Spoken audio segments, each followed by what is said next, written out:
大家好，野菜乌点龟这种菜呢，俗称也叫乌甜菜哈，正式学名呢则称之为龙葵啊。既有的印象呢，就是城市里的人呢特爱的一种菜哈。每当年节呢，亲戚回来时呢，总是会在田间搜寻这种菜，然后狂吃啊。既称之为野菜呢，也就是它会自行长出来哈。尤其到了入秋后呢，就更容易发现它的踪迹啊。只不过呢，它生长的方式一直很奇怪哈，很少会聚集在某一处啦，东一颗西一颗的哈，采收上呢就是觉得很麻烦的。不然虽然喜欢吃哈，其实乡下很少会种植这种菜啊，而都是到处采收哈，自然生长的野菜呢，节省种植空间与照顾时间呢。但要克服农药的问题呢，集中种植呢，也不失为是一种好方法啦。现在翻土的目的呢，主要是要顺道利用一下土表上的养分。搅拌的过程呢，让养分加速进入种植循环的运作哈。而使用这种小铁锹呢进行整地呢，则是降低误伤蚯蚓的机会啊。而乌点龟既然称为野菜哈，日照强弱影响呢，只是生长速度啊。日照不强处呢，虽然生长速度会比较慢哈，但会比较细嫩啊。另外呢，它的特性呢，就是很耐旱也很耐湿啊。整地过程呢，意外发现几颗新西兰菠菜啦，也就顺道先进行移植啊。但移植完呢，准备直接采收种子前呢，意外的插曲就来了。看见这两只狗不但狂奔啊，而且不断的进行吠叫啊。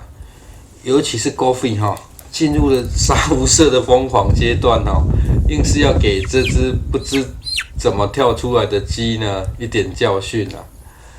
若不是怕这只鸡被误伤会很难交代也不敢放手去抓起来算是抓鸡的初体验了。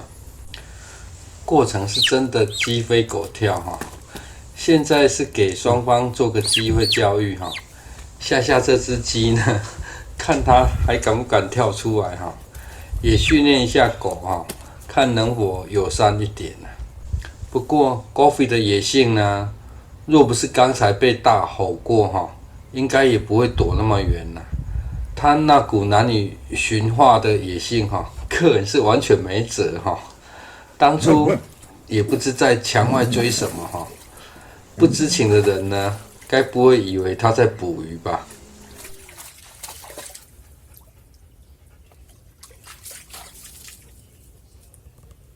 设定为周末要上的影片就做轻松一点啦。其实个人分享的影片呢，种植过程看似都很简单但对于配合环境与设施的过程呢，其实花了不少时间若是您有更好的设施呢，种植起来应该更是轻松不少才对啦。毕竟很多种植安排呢，都尽量压缩过种植起来真的是不难啦。这颗乌点龟算是故意保留下来做取种用的啦。种子要选这种黑色的成熟果实捏碎后呢，加到盆子里，再加水进去接下来的动作呢，是当初觉得种子太小颗这用沙土搅拌感觉没有比用水来得好用跟方便个人命名为水波法的种植方式很直白的命名方式搅拌均匀后呢，就只需当成在浇水的方式进行播种如果要均匀一点呢，可以拿个小碗捞起来再撒播也可以避免种子粘在手上这种方式呢，拿来处理种子很小又带有汁液的线材种子呢，算是蛮好用的播种过程呢，虽然感觉已经浇完水不过还是得再浇一次水啊，让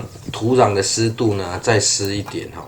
因为这个位置呢比较阴凉，加上现在天气已经日照时间短很多哈，个人是只浇了一次水之后呢，就进入放养了哈。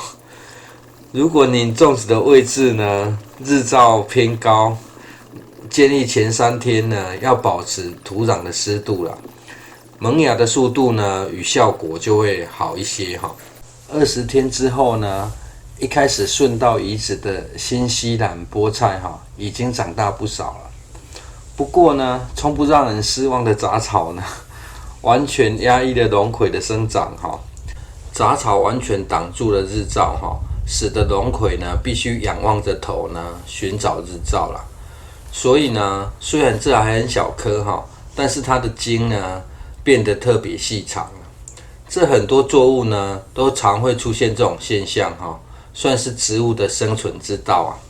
在进行除草前呢，决定将新西兰菠菜呢再移植到别处哈。虽然本来是计划性种植啊，但计划赶不上变化，就是这样哈。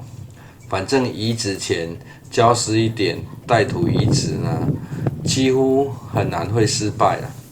接下来的动作呢，正常而言应该是没有几个观众朋友会遇到的，毕竟个人的影片的观看数也不高啊。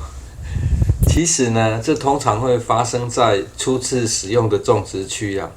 夏天的时候呢，个人是从高日照的地方种起哈。冬天的时候呢，相反的从低日照的阴凉处种起啊。而这区附近呢，算是第一次正式种植啊，翻动土壤的代价呢，也就可想而知了哈。而这也是自然农法呢建议不要松土的一个原因啊。只要不影响到作物生长呢，就尽量不松土的原则哈。但个人这不是独立空间哈，排水会影响到下方的稻田啊。